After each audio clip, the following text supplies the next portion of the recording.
नमस्कार दोस्तों, कैसे हो आप सब लोग। आई होप सब आप ठीक होंगे। तो दोस्तों, मैं हूं आलोक सर और आप सभी लोगों का सबसे पहले स्वागत करता हूं हमारे अपने चैनल की डॉक्टर रिव्यू में। सो फ्रेंड्स, सबसे पहले वीडियो में हमने स्टडी किया कि एसिड, बेसिस एंड सॉल्ट्स, ठीक है, एक्चुअल में होते क्या है, ठीक है। मतलब हम किन सब्सटेंस को एसिड, बेसिस एंड सॉल्ट्स कहेंगे, है ना, एक सिंपल वर्ड्स में अगर कहा जाए तो मैंने आपको दो थ्योरीज बताया था, एसिड बेस थ्योरीज। उसमें सबसे पहला जो था एरेनियस थ्योरीज और दूसरा जो था लॉरी ब्रॉन्स्टेड थ्योरीज। तो दोनों के अकॉर्डिंग जो है हमने एसिड और बेसिस को समझा, ठीक है। एरेनियस ने जो बात नहीं बताया कुछ बेसिस के बारे में, तो वो किसने पूरी किया, वो किया लॉरी ब्रॉन्स्टेड ने। तो वहाँ मैंने आपको बताया था एरेनियस ने जो थ्योरी दिया था, ठीक है, वो थी कि जो एसिड्स होते हैं, ऐसे सब्सटेंस जो हाइड्रोजन आयन प्रोड्यूस करते हैं इन वाटर, उसे एसिड्स कहेंगे।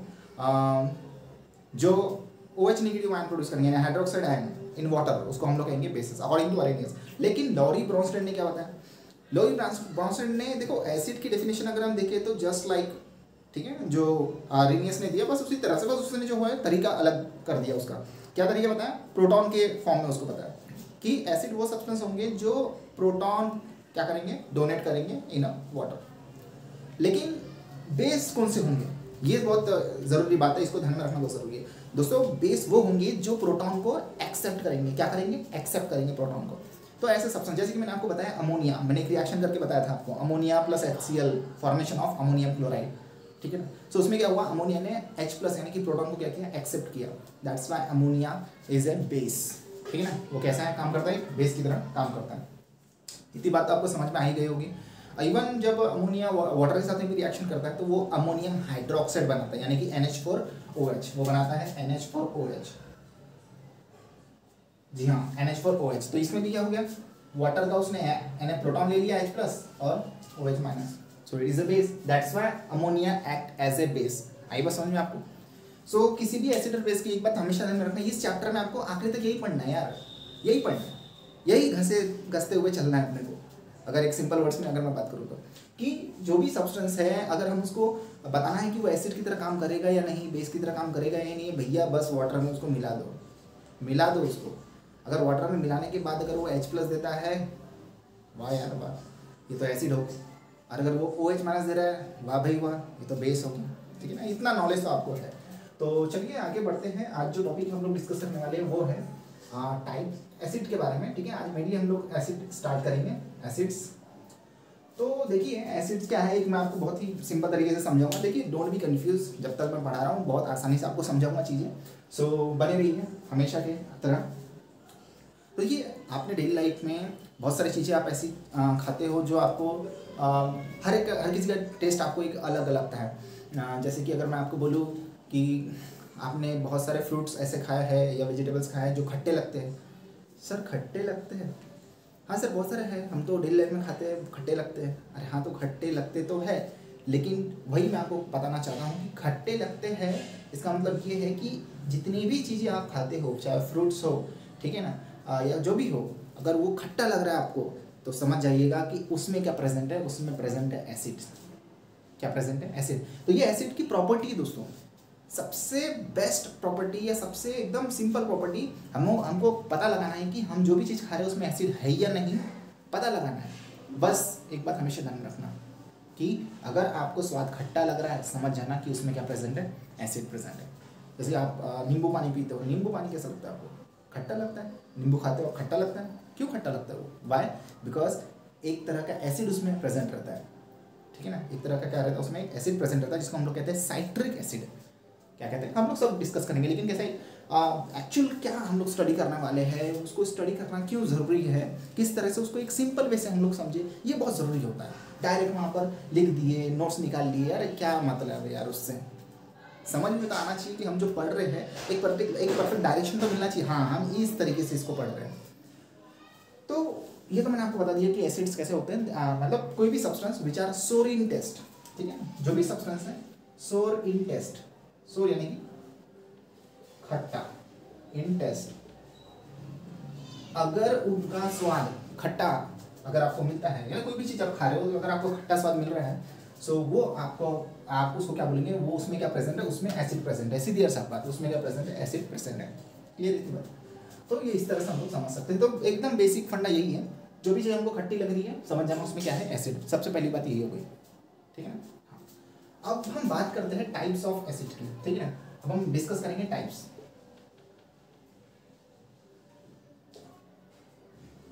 अब बोलेंगे सर टाइप्स, टाइप्स मतलब कैसे सर, ताकतवर और कमजोर, यही होता है ना।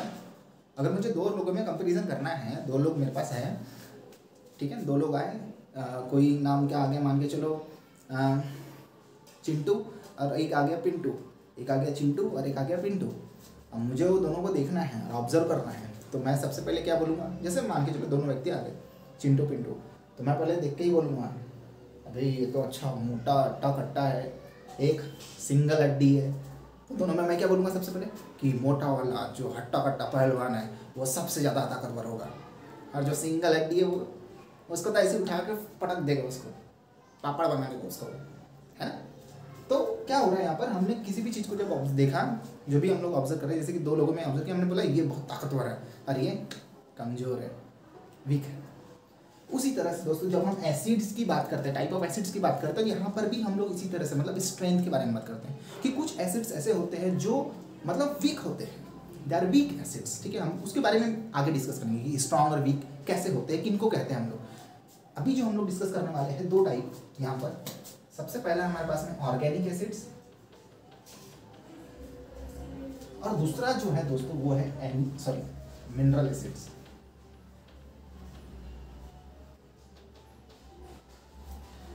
ये दो तरह के एसिड्स आपको डिस्कस करना है। मैं जैसे आपको मैंने बोला कि वीक और स्ट्रॉन्ग के फॉर्म में, तो समझ जाना कि मैं अगर ऑर्गेनिक एसिड की बात कर रहा हूँ, ऑर्गेनिक का मतलब होता है नेचुरल, नेचुरल मतलब जो हमको नेचर से मिलता है समझ, नेचुरली यानी कि प्लांट से मिलता है, एनिमल से मिलता है, ठीक है। सो उसको हम लोग कहते हैं ऑर्गेनिक एसिड्स। और मिनरल एसिड्स मतलब क्या हो गया दोस्तों, मिनरल एसिड्स, हाँ इसको और मैं आपको बता देता हूँ। मिनरल एसिड जैसे इसको हमने ऑर्गेनिक एसिड्स बोला, उसी तरह से इसको जो है हम लोग इनऑर्गेनिक एसिड्स के नाम से जानते हैं, क्योंकि ये जो मिनरल एसिड्स होते हैं इनको हमको बनाना पड़ता है। तो हम लोग डेफिनेशन भी उसको देखेंगे, लेकिन कैसा है जो फंडा है, जो हम लोग टॉपिक स्टार्ट किए हैं एसिड्स के बारे में, टाइप ऑफ एसिड्स के बारे में, तो जो उसके पीछे का जो स्टोरी है वो अपने को पता होना चाहिए कि यार मिनरल एसिड को इनऑर्गेनिक एसिड कहते हैं हम लोग, ऑर्गेनिक एसिड को नेचुरल कहते हैं। नेचुरल इसलिए बोलते हैं क्योंकि हम लोगों को प्लांट्स और एनिमल्स से मिलता है।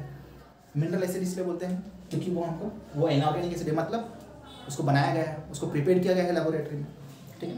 और वो किससे प्रिपेयर किया गया है, तो जो नाम यहाँ पर आपको दिया है मिनरल्स, मिनरल्स से आपने मिनरल्स का नाम सुना होगा, जो अर्थ से हमको मिनरल्स मिलते हैं उन्हीं से मिलकर, हाँ ठीक है, उन्हीं का यूज़ करके जो है लेबोरेटरी में प्रिपेयर किया गया है। That's why it is called as mineral acids, mineral से बना हुआ है इसलिए मिनरल एसिड्स, ठीक है।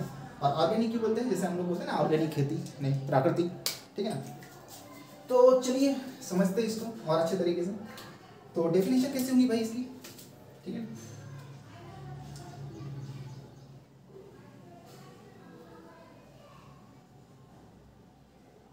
एसिड्स obtained naturally from, कहाँ से, from plants and animals, मतलब प्लांट्स और एनिमल्स जो है इनसे जो अपने को एसिड मिलेंगे, ठीक है, उनको हम लोग क्या बोलेंगे, उनको हम लोग बोलेंगे दैट इज ऑर्गेनिक एसिड। और वही अगर हम मिनरल एसिड की बात करें तो क्या हम लोग किस तरह से डिफाइन कर सकते हैं, ऐसे एसिड्स, ठीक है, which are prepared from minerals obtained from earth. तो अर्थ से जो अपने को मिनरल्स मिलते हैं ना फ्रेंड्स, तो उन मिनरल्स का यूज करके, ठीक है, जो है मिनरल एसिड्स बनाया जाता है।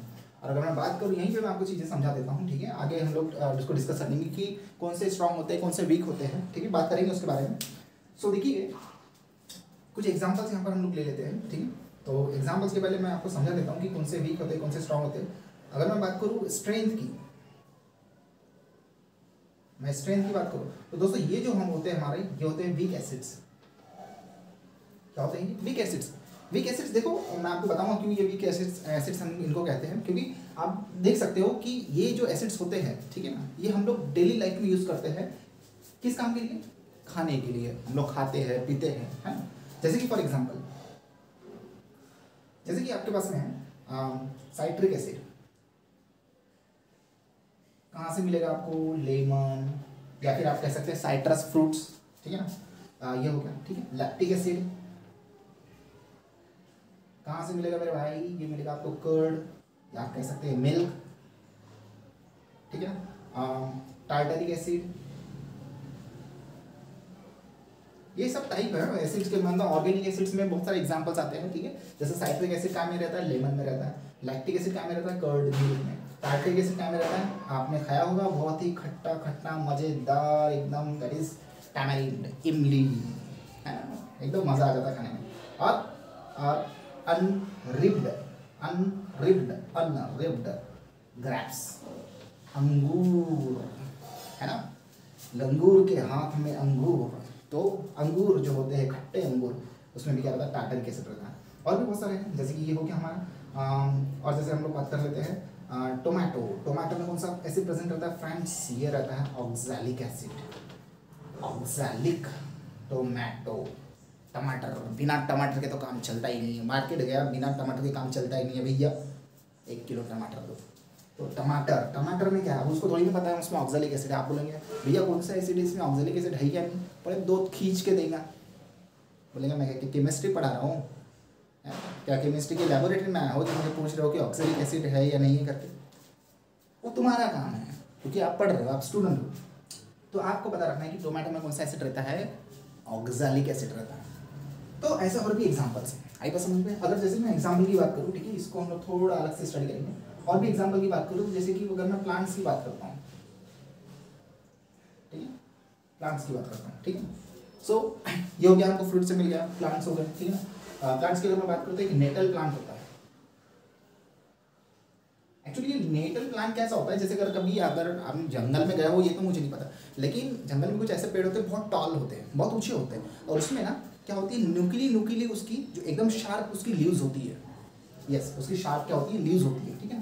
जैसे बहुत लंबे लंबे ऐसे पेड़ होंगे, तो उनकी जो न्यूक्ली क्या होगी, लीव्स होगी। तो ये जो न्यूक्ली लीव्स है दोस्तों, तो ये क्या है, जैसे कि अगर मान के चलो आप जंगल में जाते हो और गलती से अगर ये जो इसका जो ये क्या कहेंगे हम, इसको जो न्यूक्ली लीव्स है ना, शार्प लीव्स, अगर आप इसके कांटेक्ट में आ गए, ठीक है, आप इसके कांटेक्ट में आ गए, तो इसमें क्या प्रेजेंट रहता है, इसमें एसिड प्रेजेंट रहता है। कौन सा एसिड प्रेजेंट रहता है, इसमें प्रेजेंट रहता है फॉर्मिक एसिड। कौन सा एसिड प्रेजेंट रहता है, फॉर्मिक एसिड। और जब ये आपको जैसे ही चुभता है, तो ये क्या करता है, आपके बॉडी में वो जिस पार्ट में चुभा है वहाँ पे वो एसिड इंजेक्ट कर देता है। कौन सा एसिड, फॉर्मिक एसिड। और इसके वजह से आपको इरिटेशन होती है, जलन होती है, और आपको पेन भी होने लगता है, थोड़ी स्वेलिंग भी आ जाती है, तो बिकॉज ऑफ फॉर्मिक एसिड। अब इसका एकदम बेसिक और एकदम साधारण सा एग्जाम्पल मैं आपको दूंगा, वो ये है एंड स्टिंग। जी हाँ, है ना, चींटी काटती है एंड स्टिंग, या फिर आप कह सकते हैं हनी बी स्टिंग। तो ये दोनों के स्टिंग में कौन सा एसिड रहता है, फॉर्मिक एसिड। तो ये सब चीजें अपने को ध्यान में रखना पड़ता है। इसलिए जब वो चींटी या फिर अपने को मधुमक्खी काटती है ना, तो इसलिए वहाँ पर जब भी ये काटती है वो फॉर्मिक एसिड रिलीज करती है अपने उस पार्ट में, और वहाँ पे स्वेलिंग हो जाती है, इरिटेशन होता है, पेन होता है, तकलीफ होती है ना।